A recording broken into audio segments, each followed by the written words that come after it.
In the legal world, there is a combination of forces that feed a corrupt and suffocating legal system for attorneys. Law schools, law professionals, judges, and even the firms themselves for whom you work create a system, a matrix, if you will, that is nothing like what you thought when you passed the bar exam. The purpose of this podcast is to help you escape this legal matrix, leading you out of the proverbial desert to be free of the bondage of the matrix. Hosted by Bryce D. Nyer, attorney at law with over 30 years experience in the trenches of civil and criminal litigation at the state, federal, and international levels. He's a highly accomplished and resourceful legal professional, a true master of his craft, and he's here to help you get your life back. Here's your host, Bryce D. Nyer.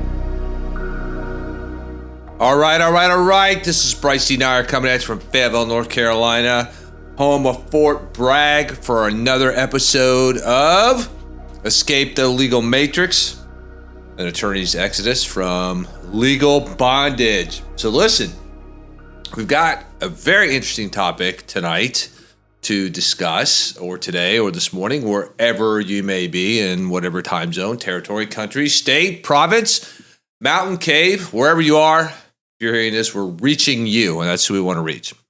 So we want to talk about this topic of simplicity and dumbing it down.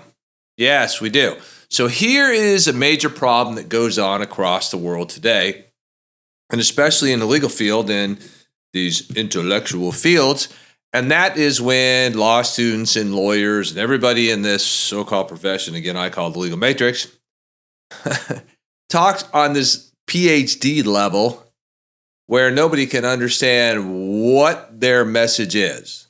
So law students or lawyers are trying to communicate this message, or people in companies or businesses are trying to communicate a message, and you're the listener and you're like, what are you talking about? What are you selling me? Or what is it you want me to do, and why should I listen to you? And I bring this discussion up because today when I was on a conference call with one of the key leaders in the leading coaching entrepreneur industry, this conversation came around to me. And the issue was about, look, man, you gotta talk to people like they're 8 years old, because not everybody's going to understand these secret code words, the secret handshakes, or the inside jokes. And when you're wanting to sell a service or a product, you have to be able to explain it in clear terms and keep it simple about what it is you're selling and why they should talk to you. Why should they call you? Why should they give you their email? And I thought about that. And especially in life. I mean, let's think about this. A lot of people fail to ask the better questions. And we've had this discussion on prior episodes about asking the better question and asking yourself, what do I want?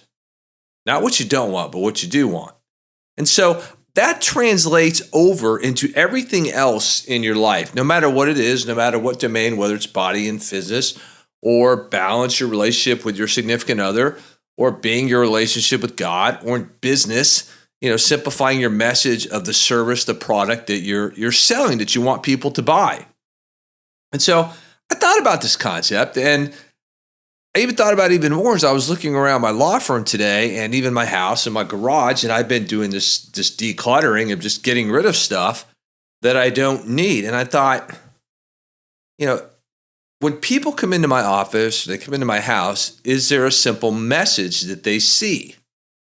Or is everything that I'm doing so cluttered that people can't see through the clutter or hear through the noise about the message that I am communicating of what the call to action is? So, for example, in Escape the Legal Matrix, what's the message? The message is to escape bondage. It's to escape this bondage that law students and eventually lawyers will find themselves in, to so many different people and so many different agencies and so many different entities, that they don't realize that they have become a captive, a prisoner, and they're in this jail cell, and they don't realize that they are the ones that have the keys that open the cell to have their own freedom. And this is the key message of Escape the Legal Matrix, is that you don't have to be in this bondage.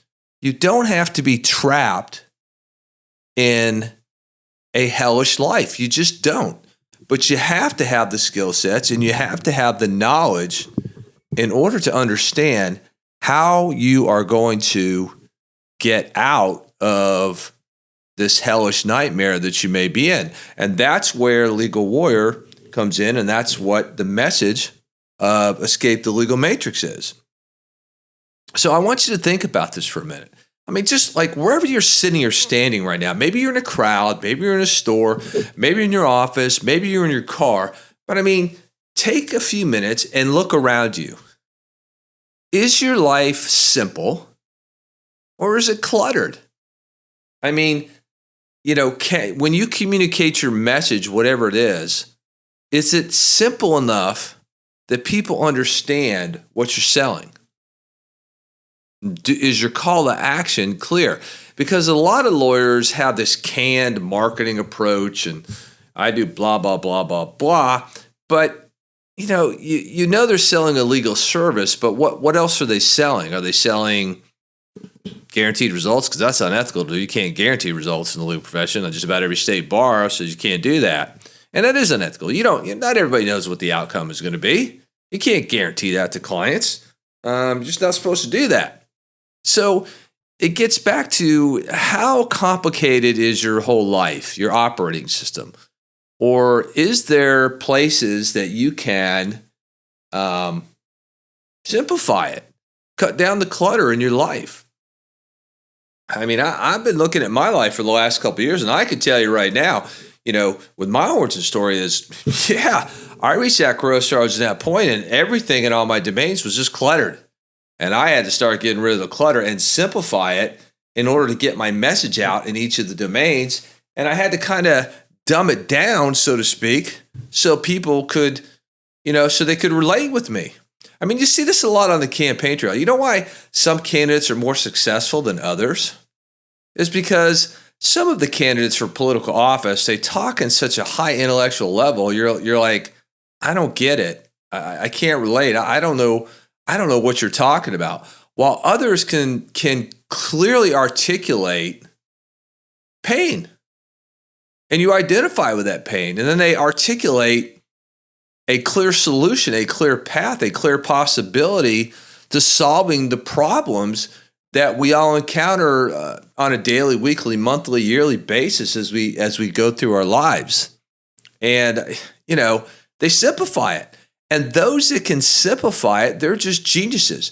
And it was fun. It was ironic because in this discussion today that I had, we're talking about, if somebody could just like teach a third grader, 8-year-old, how trigonometry works and really simplify it and talk to like an 8-year-old, like this is how it works and make them understand it. Because when I took trigonometry in high school, I'm going to tell you something.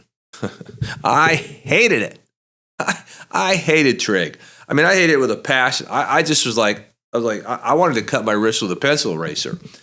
But if I would have had somebody that could have explained it and clarified the message on a level that we're talking about right now to just clearly grasp the principles and the understanding, I probably would have fallen in love with trigonometry. But it didn't turn out that way, not at all. And I think you find that lawyers, all of you lawyers and law students, that the law and this so-called justice system, it makes everything complicated. It clutters everything. And you're going to find that, especially law students. I mean, right now you're cluttered up with reading hundreds of pages of materials, maybe doing a brief or whatever it is, whatever year you're in, 1L, 2L, 3L year. And then the bar exam is just straight up study for academic to pass an essay portion and a multiple guess test. But once you get out there in the legal matrix and you're out there in the combat zones, it's a whole different story. Yeah, it gets a lot more complicated. There's a lot more noise, a lot more messaging, a lot more communicating. And if you can't communicate your message and you can't simplify it, people get confused. They don't understand what you're saying. They don't understand what you're selling. And you'll see that when you operate like that, that it spills over. It spills over into everything else that you do. In all of these domains that we've been talking about, about body with fitness, with balance with relationships, with being in a relationship with God, with business, scarcity or abundance, with being fulfilled or not being fulfilled. I mean, if you clutter your life and you don't simplify it and you don't even talk to yourself to where you can understand your own message, then how can you possibly expect anybody else to understand a message that you can't even understand yourself? Just like if you can't even lead yourself, how are you going to lead other people? And this is something, I look at myself every day. Am I leading myself? Am I setting the example so that I live in integrity, so that I can lead others, so that I can lead law students, lead lawyers, lead my teams? Or am I living in a land of hypocrisy where it's just surrounded by cluttered messaging, cluttered communications, cluttered ideas, where there's no clarity and there's no focus and there's no game? I mean, that's what escaping the legal matrix is. It's uncluttering your life. It's breaking the chains and the bondage to all the clutter and the noise that's out there in the world that stops you from being the best at what you can be in anything. In anything. Whether it's physical fitness, whether it's writing, whether it's reading, whether it's poetry, whether it's water skiing, running, marathons, whatever it is. All of us have way too much clutter and we have not simplified our lives, and we've not been able to resonate a clear message to other people. I mean, let's go through some examples. Okay. Like in the Bible, God created the heavens and the earth. Pretty simple. What is that? What is that statement? God created everything, okay? Then you have, for example, the 10 Commandments. Thou shalt not murder, thou shalt not steal, thou shalt not lie. See, it's a clear message that's being communicated by God. If you do these things, you are breaking my rules, my commandments, and this is a sin. Pretty straightforward message. Now, conversely, you get some of these people out there running for office or have companies, and they become word salads. It's all mixed up like a tossed salad. And you're like, I don't know what they're talking about. I don't understand what they're saying that I should do. And a lot of law students and a lot of lawyers, when they get out there in this legal matrix, they're not sure how to communicate the call to action. I mean, for a lawyer, it's pretty simple. Hey, I got a law firm. These areas of law I practice. You should hire me. This is why you should hire me. This is what I can do for you. This is my value. This is how we can end your pain. And this is the cost to hire me. Pretty straightforward message. But you get some people in the legal profession, and you look at their websites, and there's so much information, so much noise. I'm like, oh my God, do I really need to know that? I really don't care what associations you belong to. I really don't care what, awards you got. I don't care that you were on law review. I don't care. What I care about as a potential client is I'm in pain. I'm suffering. And I've got this legal dilemma that I need somebody to save me from, to absolve me from my sins and guide me through this hellish nightmare that I'm in. And the client's like, can you help me? Can you solve this? Can you end my pain? And if so, just how much does it cost? That's really what your clients want to know. It's a simple message. I'm in pain. Help me. End it. How much? And how long do you think it will take to end it? When will it end? But no. See, lawyers in the legal profession, we become the word salads. We become the fancy Latin wordsmiths. We just can't say it in simple language. I mean, read contracts. I mean, my head explodes every time I read a contract. I'm like, who in the hell wrote this? And I'm like, of course I know who wrote it. Lawyers did. because it's got all this convoluted language that the legal matrix wants in there so that the average citizen has to pay a lawyer to translate what lawyers wrote so they can understand it. It's a racket. It really is. It's organized crime. It's really what it is. I mean, a contract should be simple. You will do this. I will do that. And this is what the person will pay for the service of the product and a few other words. And, that's really all you need. But no, you got all this small print and all this other crap that goes in there. It's just insane. The legal matrix is insane because it doesn't simplify anything.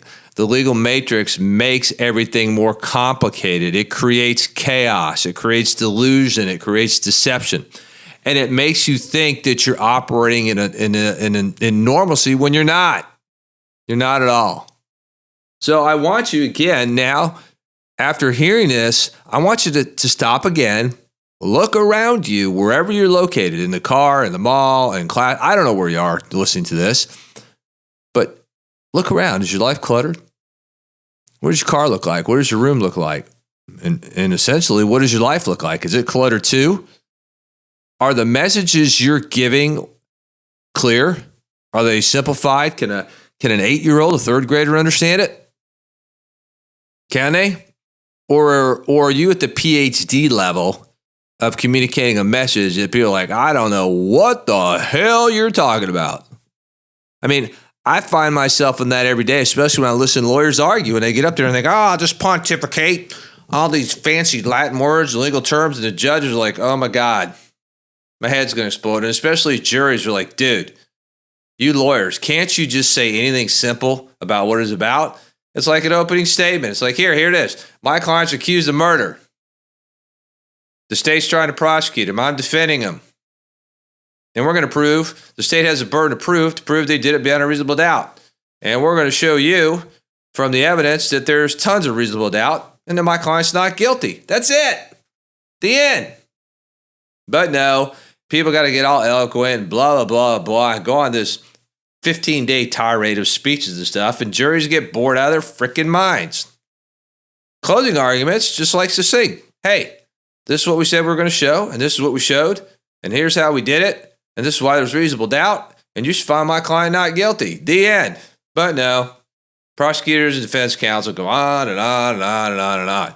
And then when you interview jurors after these trials, assuming they'll interview, they'll tell you that half the crap that most of these lawyers are talking about, they didn't pay attention to, did not enter into their mind to help them make a decision. You find out a lot of these so-called expert witnesses, they can't keep it simple. They can't dumb it down. They want to get up there and show off their knowledge and how great they are so some other swanky law firm can hire them and pay them a gazillion dollars an hour to testify and pay for their hotels, their flights, and their meals and all that. Now, they can't make it simple. Jurors come out more confused when you got to battle the experts. So here's the deal.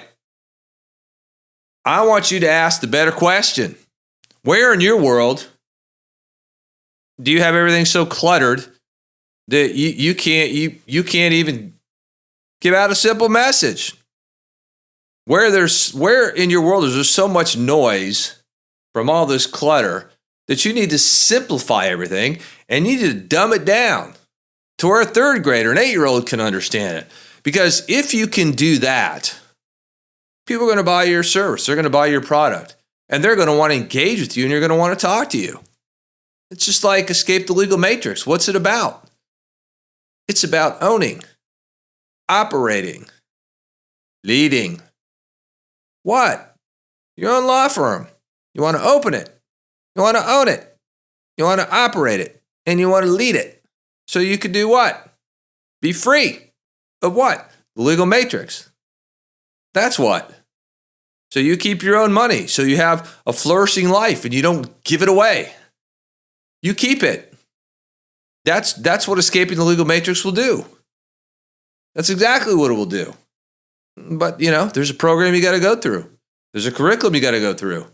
There's homework you have to do if you want to be free.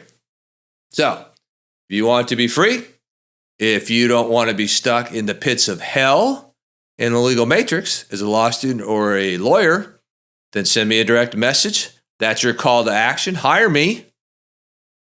so we can guide you through the hellish pits to where you get out of the pits and you avoid the landmines.